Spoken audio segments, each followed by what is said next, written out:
پاکستان کی قدیم تہذیب موجود دارو دوستو، پاکستان میں ویسے تو قابل تعریف کئی مقامات موجود ہیں، لیکن خوش قسمتی سے ان میں ایک ایسا بھی ہے جو شاید اپنی منفرد شناخت اور تاریخ کے لحاظ سے بے مثال نہیں، بلکہ دنیا میں اس کی مثال قدیم زمانے میں بھی نہیں ملتی۔ آج ہزاروں سال گزرنے کے بعد بھی یہ شہر دریائے سندھ کے کنارے سب سے قدیم اور قریبی شہر ہے، جسے آج موئن-جو داڑو کے نام سے پکارا جاتا ہے، جس کا مطلب ہے مردوں کا ٹیلہ۔ آج بھی اس شہر کو دنیا کا پہلا میٹروپولیٹن شہر کہا جاتا ہے، جس کی منصوبہ بندی اور انجینئرنگ کا کام دیکھ کر آج بھی لوگ ہکا بکا رہ جاتے ہیں۔ لہٰذا آج کی ویڈیو میں ہم دیکھیں گے کہ ہزاروں سال پہلے اس تہذیب کی تخلیق کس ٹیکنالوجی اور ڈیزائن کے ساتھ کی گئی، اور آج بھی دنیا میں اس کا راج کیسے قائم ہے، اور اس دور میں اس ٹیکنالوجی کا استعمال کیسے کیا جاتا تھا۔ دوستو، موئن-جو-داڑو نامی یہ شہر ایک بڑے مٹی کے ٹیلے پر آباد کیا گیا تھا، اور بعد میں یہ بات بھی سامنے آئی کہ یہاں پر رہنے والے باشندے بدھ مت کو ماننے والے تھے، اور مون نامی ایک شخص جس نے یہ شہر آباد کیا، اسی کے نام پر اس شہر کو موئن-جو-داڑو کہا گیا۔ اگر دنیا کی بڑی تہذیبوں کا موازنہ کیا جائے تو بہت کم ایسی تہذیبیں ملیں گی جو باقاعدہ کسی منصوبہ بندی کے تحت معرض وجود میں آئیں، جبکہ موئن-جو-داڑو کو یہ اعزاز حاصل ہے کہ اس کی تعمیر باقاعدہ منصوبہ بندی کے تحت عمل میں آئی۔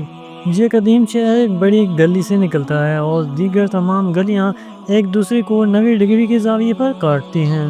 یہ سب چیزیں ماہرین کو سوچنے پر مجبور کر دیتی ہیں کہ یہ شہر شاید واقعی کسی منصوبے کے تحت ہی بسایا گیا تھا، اور اگر آج بھی ان گلیوں کو دیکھیں تو یہ پتہ چلتا ہے کہ یہ کسی بہترین اور زبردست منصوبہ بندی سے بنائے گئے ہوں گے۔ ان گلیوں میں پکی اینٹوں سے بنے گھروں میں بیت الخلاء اور کنووں کے ذریعے صاف پانی کی صحیح دستیابی موجود تھی، اور مکانوں سے گندے پانی کے نکاسی کے لیے بہترین قسم کی آج بھی جوں کی توں موجود ہیں۔ دوستو، اس شہر کے ساتھ سب سے بڑا مسئلہ یہ ہوا کہ اس شہر سے ملنے والے مہروں، مٹی کے برتن اور دیواروں پر لکھی گئی تحریروں کو آج تک سمجھا نہیں جا سکا، جس کی وجہ سے کئی راز آج بھی مٹی کے اندر دفن ہیں۔ دنیا میں بین الاقوامی طور پر کئی کانفرنسز کی گئیں، اور ان میں کئی علماء نے شرکت کی، لیکن یہاں کی زبان اور تحریروں کو سمجھنے کی گتھی کوئی نہ سلجھا سکا۔ اس لیے آج بھی یہ تمام چیزیں اپنی پراسراریت برقرار رکھے ہوئے ہیں۔ ماہر قدیمہ کی نظریں آج بھی اس شہر کے رازوں کو سلجھانے کے لیے پرتجسس ہیں۔ ہو سکتا ہے کہ مستقبل میں دنیا اس شہر کے تمام رازوں کو کھول کر ایک میز پر رکھ دے۔ دوستوں، موئن-جو-داڑو میں بھی آج کے دور کی طرح مرد و خواتین زیورات پہنا کرتے تھے، جبکہ عورتیں منگوں کے ہار، چاندی سونے کی چوڑیاں اور پازیب پہنا کرتی تھیں، اور کچھ مجسموں میں تو ایسا بھی دیکھا گیا ہے کہ عورت کونیوں سے لے کر کندھوں تک چوڑیاں پہنا کرتی تھیں۔ اس سے یہ ظاہر ہوتا ہے کہ اس دور میں بھی چوڑیوں کا رواج کتنا عام تھا، اور یہاں تک یہ بھی دیکھنے میں آیا ہے کہ کچھ زیورات پر تو سونے کا پانی بھی چڑھایا گیا تھا، یعنی اس وقت بھی سونار موجود تھے۔ اس دور کے زیورات کو دیکھنے پر یہ بھی معلوم ہوا ہے کہ اس دور میں بھی آج کی طرح نیلم اور عقیق جیسے پتھروں کو اپنے زیورات کی خوبصورتی کے لیے استعمال کیا جاتا تھا۔ اس کے ساتھ یہاں سے کئی چرخے اور ان میں استعمال ہونے والی لوہے کی میخیں بھی ملے ہیں، جس سے یہ معلوم ہوتا ہے کہ اس وقت بھی امیروں اور غریبوں میں چرخہ کاٹنے کا برابر رواج تھا۔ اور اس شہر سے ایک تھیلا بھی ملا ہے جس میں اس وقت کے قیمتی پتھر اور جواہرات موجود تھے، اور یہ تھیلا دیسی روئی سے بنایا گیا تھا۔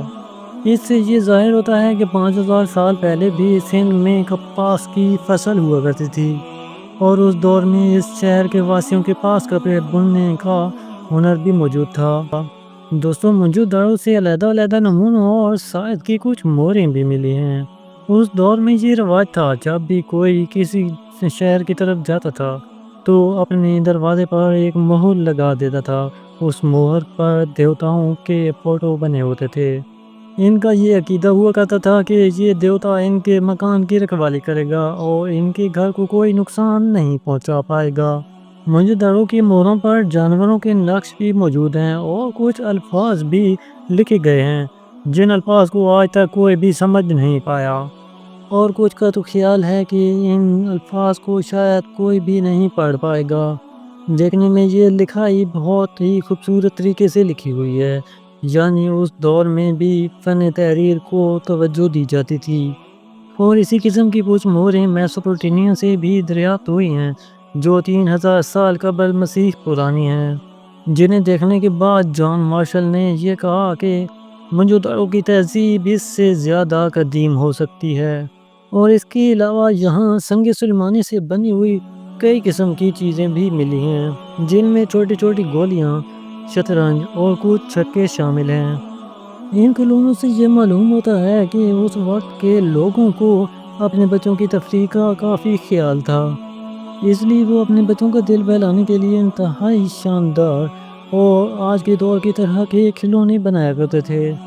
یہ کھلونے بیلوں اور گھوڑوں کی شکل میں ہیں، جن میں بیل کی دم کو اگر کھینچا جاتا ہے تو بیل اپنی گردن ہلاتا ہے، جبکہ ان میں سے کچھ ہاتھی کی شکل کے ہیں اور کچھ مٹی کی پکائی ہوئی ایک گاڑی کی شکل کے ہیں جس کے ساتھ پہیے بھی موجود ہیں۔ کہا جاتا ہے کہ اس قسم کی گاڑیاں 3200 قبل مسیح میسوپوٹیمیا میں بھی کچھ موجود تھیں، جس کا مطلب ہے کہ یہ گاڑیاں ان کی سب سے پرانی شکل ہیں۔